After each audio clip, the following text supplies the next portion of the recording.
just wanted to send a message out to all of our New Life guys to tell you, you do not want to miss this Saturday morning. We're going to be having a great men's fellowship at Johnny's Restaurant here in Chambersburg.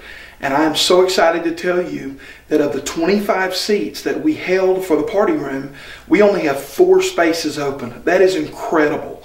As I shared with some of our men before, in the world of ministry and in the world of church, we are hearing that 93% of families that have their husband or father leading them in worship, 93% of their children end up serving the Lord. That is a huge number.